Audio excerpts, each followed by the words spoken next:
26/11 মুম্বাই হামলার চক্রী তাহাউর রানাকে বৃহস্পতিবারই আমেরিকা থেকে ভারতে নিয়ে আসা হয়েছে।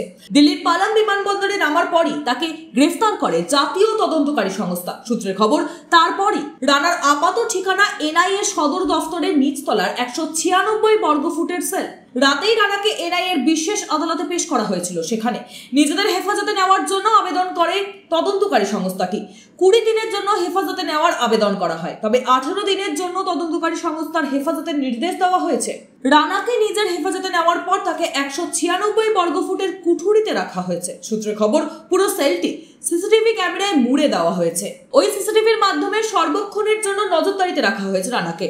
প্রতি 48 ঘন্টা অন্তর তার শারীরিক পরীক্ষা করা হবে, যাতে কোনো রকম ভাবে রানা নিজের ক্ষতি না করতে পারে। তার জন্য বিশেষ সতর্কতা নেওয়া হয়েছে বলে সূত্রের খবর, ওই সেলে শোয়ার জন্য একটি বিছানা দেওয়া হয়েছে, রয়েছে একটি শৌচাগারও। এছাড়াও বহুস্তরীয় ডিজিটাল নিরাপত্তার ব্যবস্থা করা হয়েছে। পাহারা দেওয়ার জন্য 24 ঘন্টা ওই সেলের সামনে একটি নিরাপত্তা রক্ষীকে মোতায়েন করা হয়েছে। রানাকে জেরার জন্য 12 জনের একটি দল গঠন করেছে এএনআই। একমাত্র ওই দলের সদস্যেরই রানার সেলে ঢোকার অনুমতি রয়েছে। সূত্রের খবর, শুক্রবার সকাল 10টা থেকে প্রথম পর্বের জেরা শুরু হয়েছে। যে ঘরে তাকে জেরা করা হচ্ছে সেই ঘর নিশ্ছিদ্র নিরাপত্তায় মোড়া।